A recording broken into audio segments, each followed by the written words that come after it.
going on YouTube? It's your boy Trinity Wolf, and welcome back to another awesome deck profile here on the channel. Now this one is from Yu-Gi-Oh! Day episode 10. As you can see in the thumbnail and the title, of course, the Neos build. Now, I'm still thinking I'm trying to perfect this deck just a little bit more, but I mean, the fact that I went X1 in a 7-round tournament, I mean, even though I only got to play 6 rounds because I got knocked during top 4, I still went X1 within 7 rounds, basically. So this deck is pretty much, we're almost there. We're almost there. And with the ban list, I don't know if you guys want to talk about that. I'll probably talk about that in my next video. But anyway, guys, if you're new to the channel, please destroy that subscribe button. We are on the march for our 1K subscribers, and hit the thumbs up button for me. And without further ado, let's begin with the deck profile.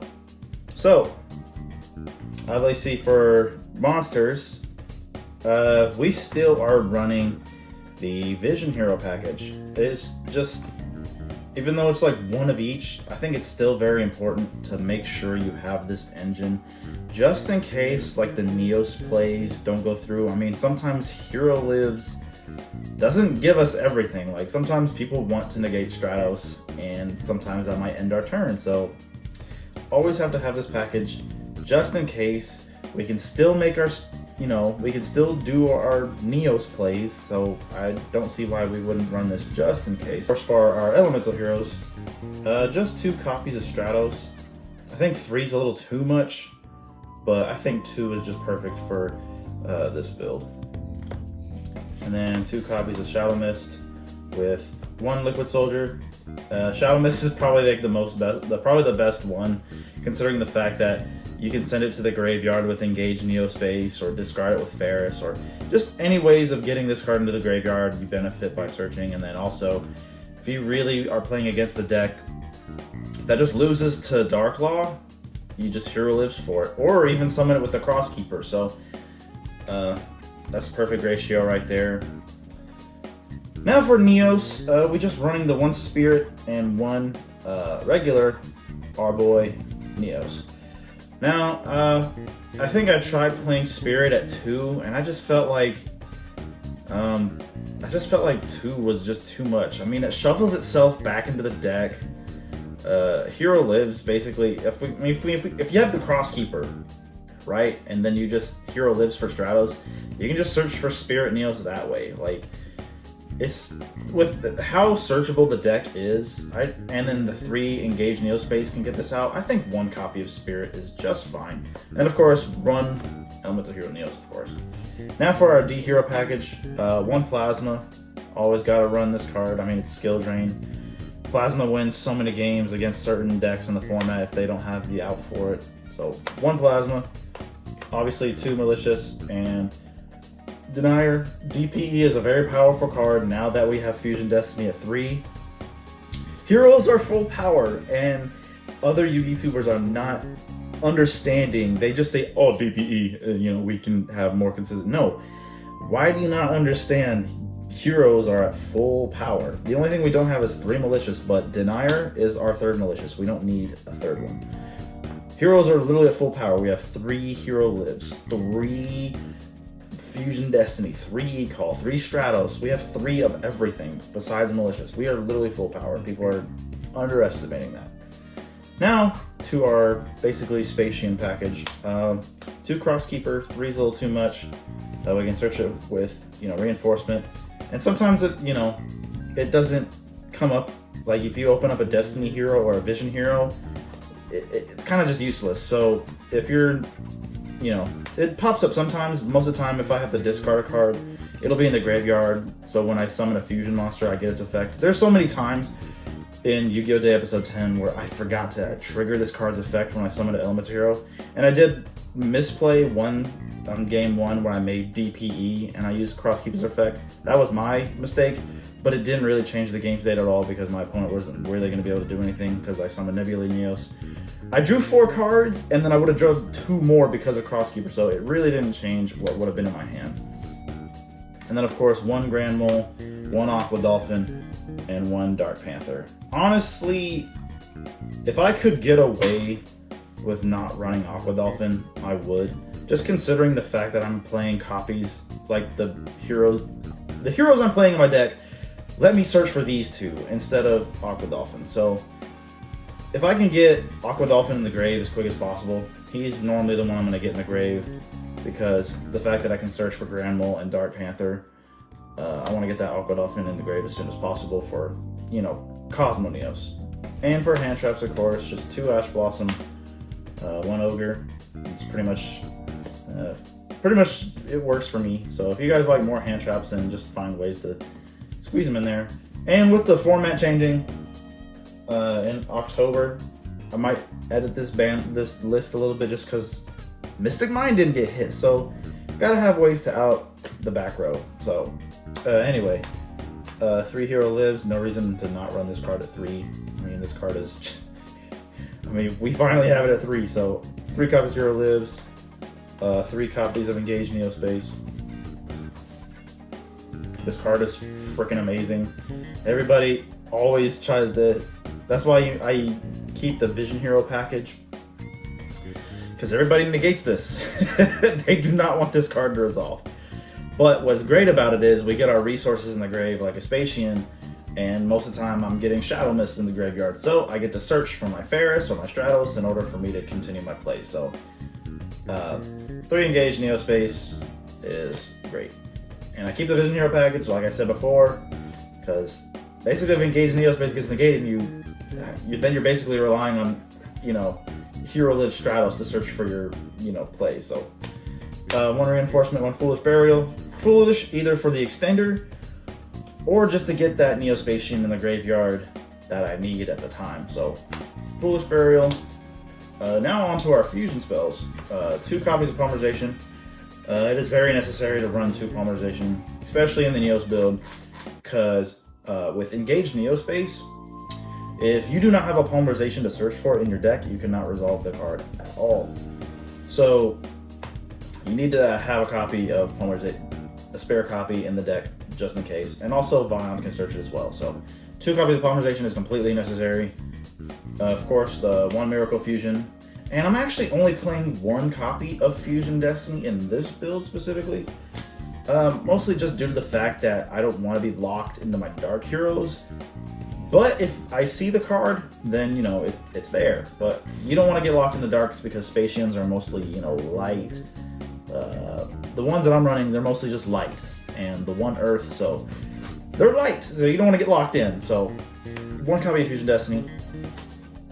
And 1 Neos Fusion as well. I should have put that with the other ones. But yeah, the Neos Fusion, you don't really want to have to start off with this card. But it's mostly there just to get another body on the board during the end phase. And also it gets the Spacian, basically, that you're missing in the graveyard at the time. So yeah, that's mostly what I use it for. And also it can protect our Neos Fusion monster. So that's really awesome. And the 1 Instant Contact, 1 Miracle Contact. I haven't seen anybody else run Miracle Contact, but it came in clutch so many times. You know, you can make the Brave Neos, whichever. I'll go over the copies in the extra deck, but yeah, Miracle Contact came up quite a few times. I can search for it, and it shuffles the Neos back into the deck. And it can even get your resources back in the deck. Like, you can shuffle back your Shadow Mist, you can shuffle back Vion if you need to. Even, basically, you know, for Brave Neos, whatever monster you basically want to shuffle back in your deck, Miracle Contact basically lets you do that. For, like, extending, like, for those grind games, you can put Stratos back. You know, it helps. And, of course, the 1 Instant Contact, like, I was thinking 3 copies of everything was just great, but I mean, the fact that we can search for almost all these cards, there's really no reason to play more than 1 copies of, just to make the deck smaller and more consistent due to the fact that Spirit Neos can basically search basically half this deck. So 2 copies of Mass Change. Considering the format, Dark Law is very, very, very important. I guess he doesn't help against Flunderies, but Dark Law kills a lot of decks. It craps onto your elements. Basically any graveyard reliant deck, Dark Law just wins. So 2 copies Now for like my board breakers, kind of. We got the Ultimate Slayer still. I love this card. We can get rid of, with my extra deck, we can get rid of XCs, Links, and most importantly, dumping Flame Wingman in the graveyard, so it's even easier to make the Shining Neos on our opponent. So there's the Ultimate Slayer, 2 Dark Ruler no more. Dark Ruler is just, I mean, if I had Droplet, I'd probably play Droplet instead, but I still haven't picked up my copies yet from the Megatins. So right now, Dark Ruler no more, but if you want to play Droplet so you can kill your opponent, go ahead and run Droplets instead. But shoutouts to V-Time. Like he was explaining, Neos is kind of more of a control.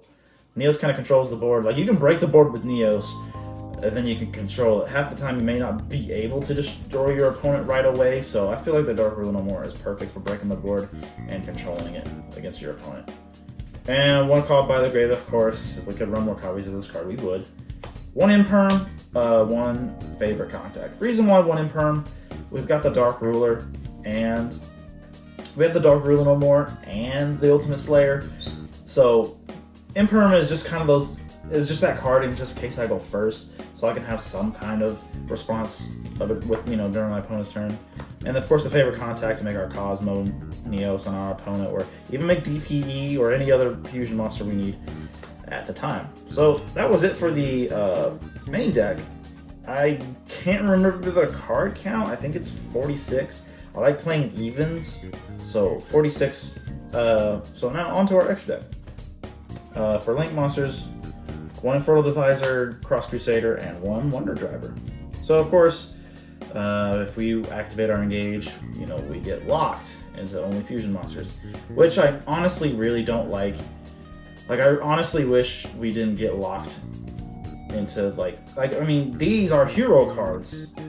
Like, why can we not, why are we getting locked out of part of our engine? Like, it's kind of silly. Like, it literally should just say, you can't summon monsters from the extra deck except hero monsters. Like, that's literally what it should say, but it doesn't, so we just have to work with it. Of course, the Infernal Divisor to search for, basically to get the Neos, Grand Mole, or Dark Panther to your hand in case you need to just draw those cards for like the Miracle Contact, or even if you have Favorite Contact already, this basically searches for almost all of them. So, and then Cross Keep, you guys already know what Cross Keeper and Wonder Driver do, so I don't really need to explain them. But not a lot of people know what Infernal Divisor does, so basically you reveal a fusion monster, you show it to your opponent, and you add up to 2 of those materials. I wish it added all those materials, but that'd be kind of broken. Like, you just make this and then you get like a +3, like that'd be kind of nice. So our elements of heroes, we got Sunrise, Absolute Zero, and of course our Flame Wingman, so we can make Shining Flare Neos. Don't have to explain. Sunrise gets our Miracle Fusion, Absolute Zero to wipe their monsters, and the Flame Wingman, of course, so we can make the Shining Neos. Or you can even summon him with the Instant Contact. You just have to have Neos in the field or the grave to be able to attack and use his effects. Still our elemental heroes, we've got basically our Spacian ones. We've got the Brave Neos, the Nebula Neos, Shining Neos Wingman, and of course our Cosmo Neos. Now I wish I didn't mess up on filming, because Nebula Neos and Cosmo Neos actually came up quite a bit, and it was really awesome.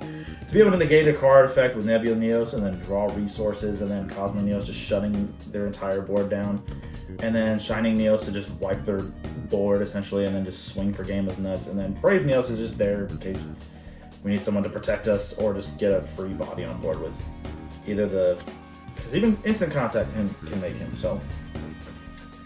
And for our masked heroes, of course, 1 Blast and 2 Dark Claw.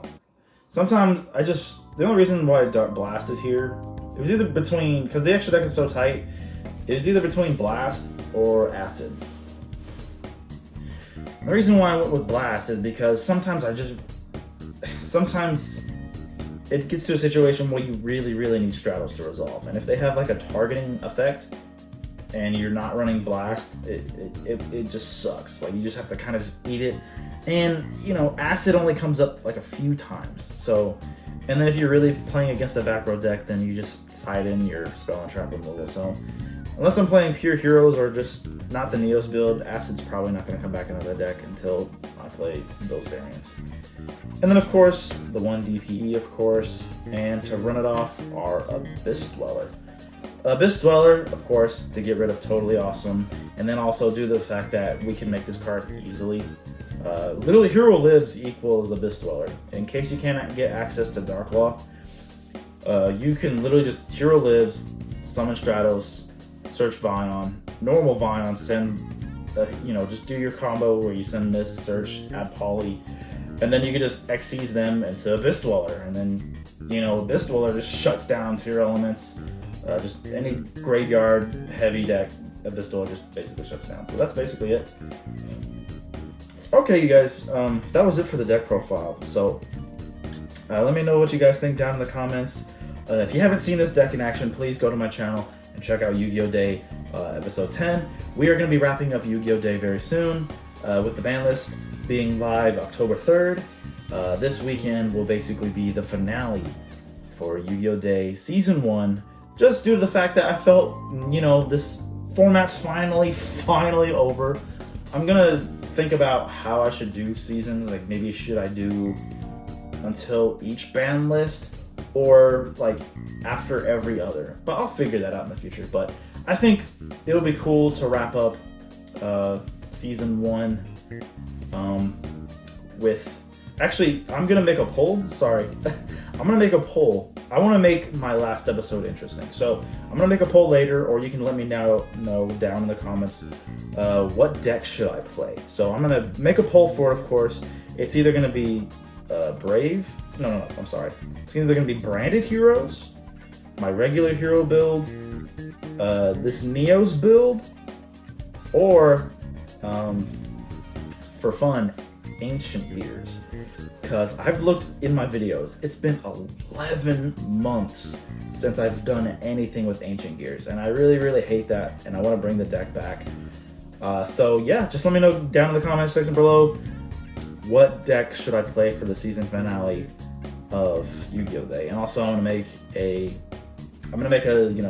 poll about it maybe tomorrow, or today, depending on when you're seeing this video, it'll be up. But anyway guys, that's gonna be it for this. If you're new to the channel, please destroy that subscribe button. Like I said before, we're on a march for 1K subscribers. And hit that thumbs up button, and then I will see you guys in the next video.